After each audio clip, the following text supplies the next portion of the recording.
What's up guys? Welcome to AnimeKouhai. If you'd like to help me out, please hit the like button and subscribe to my channel. The sword, named Phantom Pain, was slightly inferior to the Moonlight Saber in terms of sheer quality. However, it could replicate the dead-end rainbow technique flawlessly. Unlike the Moonlight Saber, which could obliterate a spiritual body on the 7th strike, Phantom Pain could destroy even an astral body. In terms of usability and power, it surpassed the Moonlight Saber. Ready when you are. You fool, that's my line. The battle commenced. Hinata, as always, analyzed her opponent's strengths and weaknesses. Reiner looked human but seemed transformed into something else. His movements were peculiar. Besides walking, he moved sideways with unnatural fluidity, even kicking off the ground and leaping into the air without changing position. The secret appeared to be in his shoes, but his shoulders also hid something suspicious. Reiner swung his sword wide at Hinata. Instead of blocking it, she deftly twisted her body to evade. She sensed danger from the attack. That sword's power exceeds legendary grade. Its mythical grade. She couldn't fathom how or where he obtained it, but she glimpsed Reiner's enhanced strength. The disparity in weapon quality now posed a disadvantage. Hinata's Phantom Pain risked breaking if they clashed directly. Their power gap was also significant. Though a saint, Hinata carried the hero's egg, which never hatched and was left to Chloe. Her power, though formidable for a human, was just over 1 million in existence value, strong enough to rival King Gazel, but not Reiner, who boasted an existence value of 2 million. However, this was only physical strength. Hinata's extensive memory and experience from traveling with Chloe still thrived in her pure skill level. The difference from her previous encounter with Reiner was vast. Considering overall strength, even accounting for weapon quality, Hinata was much stronger. Victory seemed assured once she engaged in a one-on-one duel. But this assumption held if Reiner was an honorable knight. Hinata misjudged him. She thought Reiner was despicable, but he was cowardly beyond her imagination. While Hinata was cautious and never let her guard down, Reiner was an unexpectedly vile individual. Reiner wasn't planning a fair fight from the start. Hinata dodged his sword several times, back and forth. At the right moment, she deflected Reiner's sword away, feeling confident in her impending victory. She gave Reiner a moment of opportunity. You're not as impressive as you claim. If you surrender. She intended to capture Reiner as a traitor and put him on trial, offering him unwarranted leniency. This proved to be a grave mistake. Reiner had maneuvered himself so that his men were positioned behind Hinata. They all launched their attack simultaneously, as if on cue. Hinata had anticipated the possibility of a surprise attack using magic perception, and was also connected to Moss via the telepathy net, so she was alerted. However, her primary focus was on Reiner, leaving her unable to fully concentrate on the lesser threats. Understanding that she couldn't win if outnumbered, she braced herself to endure a certain amount of damage. The event transpired in an instant. Hinata dono. Before Sion's shout reached her, numerous light bullets detonated around Hinata. As Reiner cackled, he launched his next strike. He no longer wielded a sword, but his body was encased in mythical-grade full-body armor. His shoulders opened up, revealing 2 pairs of thin, armored hands that extended and turned into spears, piercing Hinata's limbs. With her support gone, Hinata collapsed to the ground. Her sword slipped from her grasp, and she struggled to stay upright.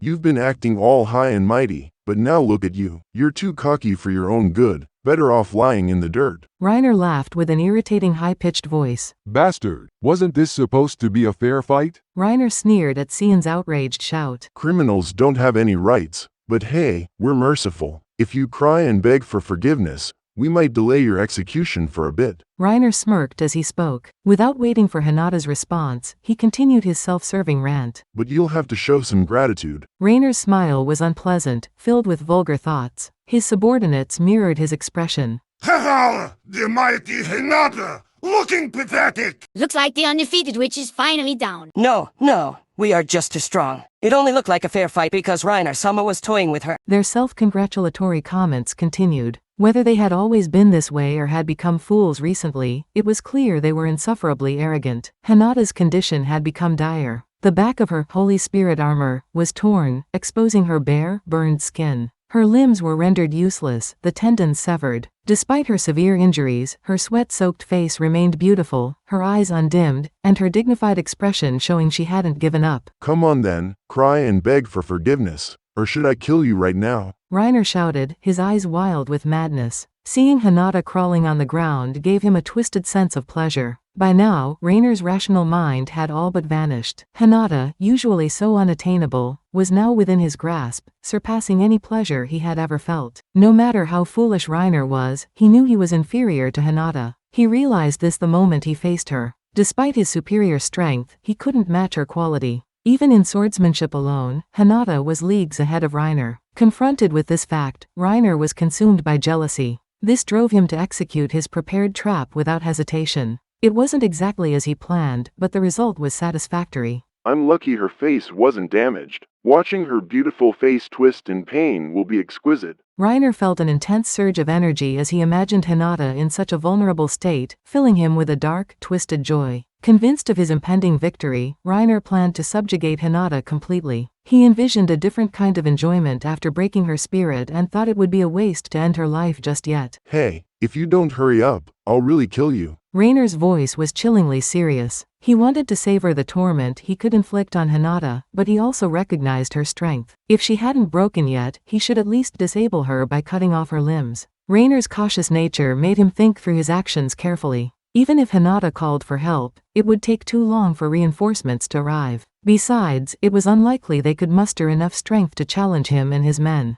If he sensed any danger, he could quickly order an attack. He felt completely in control, with nothing to lose. Hinata didn't respond, maintaining her gaze on Reiner, her eyes reflecting her unyielding spirit. You're an arrogant woman. In that case, I'll just chop off one of your legs. Reiner, irritated, raised his sword and swung it down toward Hinata. Hinata was in grave danger, but Testarossa couldn't afford to intervene. She was preoccupied with fighting Vega. Besides, she recognized the determination in Hinata's eyes, indicating she hadn't given up. Thus, she chose to trust her. Hinata is one of the few who managed to fight Rimuru-sama to a draw. She won't fall so easily. If the worst happened, Rimuru would be furious, but Testarossa hadn't been explicitly ordered to protect Hinata. While there were times to act on discretion, she felt interfering now might insult Hinata's pride and anger Rimuru. Testarossa decided it would be better to aid Hinata only if her defeat became certain. So, she focused entirely on Vega for the moment. Vega was proving to be a troublesome opponent. His magicule count was several times that of Testarossa's, but she initially thought he would be easy to defeat. She quickly realized she was wrong. This guy has roots spread all over. Can he absorb corpses to heal his injuries? Indeed, Vega had spread his power throughout the capital of Ingratia, capturing and absorbing the bodies of fallen monsters.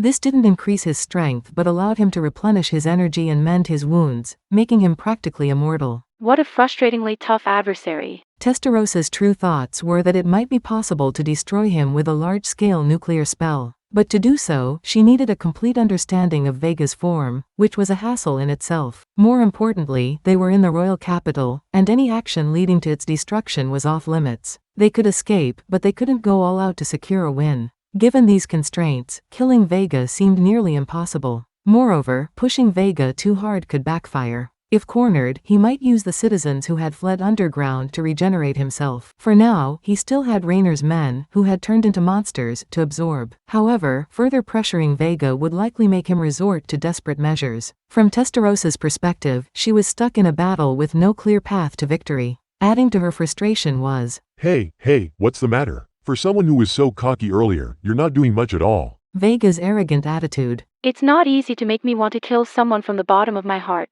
You should be proud of that. Testarossa was boiling with frustration internally, but she knew she couldn't afford to lose her composure. She skillfully wielded her fiery whip against Vega, her mind calculating several moves ahead. However, without being able to secure a decisive victory, she was stuck in a stalemate. Breaking this deadlock would require an external intervention. She was aware there was a hidden adversary. This put Testarossa and her team at a strategic disadvantage. The only advantage she had was Velgrynd's presence, though Velgrynd was unlikely to leave Masayuki's side. Feldway's target is probably Masayuki Dano. Velgrynd-sama isn't foolish enough to fall into the enemy's trap. Velgrynd must be aware of Feldway's plans. Thus, Testarossa doubted Velgrynd would come to their rescue. Simultaneously, she realized they were being used as bait to lure Masayuki out. This situation favored Feldway and his team. This is infuriating. I know my role, but I have to accept it. Carrera and Ultima are occupied, and no one else can move. If only Zijin and the others could come. No, Rimuru-sama wouldn't approve of that. She understood her comrades were struggling too, as evidenced by the emergency signal from the control room. The control room had declared a state of emergency and was in combat mode, preparing for an enemy attack. Zijin, the main defender, couldn't leave. He was the only one who could act freely. The others were strong but not enough to handle every situation. Veldora had immense power, but he couldn't risk leaving the labyrinth with Michael targeting him. In short, no reinforcements were coming. Testarossa had to manage on her own. But then, something unexpected happened. Reiner swung his sword down on Hinata. At that moment, a clear, resonant sound rang out as the blow was intercepted by a fan, not a sword. The elegant woman wielding it, her shimmering blue hair floating around her, was Velgrynd, the Scorched Dragon. Hinata, right? Didn't my foolish brother prove that your skills could reach us true dragons? Isn't that so, Testarossa? Velgrynd's words implied she wouldn't allow Hinata to fall here. Ignoring Reiner, she looked at Testarossa. Yes, Velgrynd-sama, but I didn't expect you to come. You're right. I hadn't planned on interfering, but Masayuki did. Velgrynd turned to Masayuki with a compassionate gaze. Before her, she saw. Are you okay, Hinata-san? Ah. Masayuki was squeezing Hinata's breasts. Masayuki, appearing composed, was internally panicking. What on earth is happening? In the sudden turn of events, Masayuki lost all sense of reality. Or rather, this sensation in my right hand is. A soft, fluffy feeling came from his right hand. Masayuki's brain finally processed what was happening. That's it for this video, guys. Thank you for always watching my videos and supporting my channel.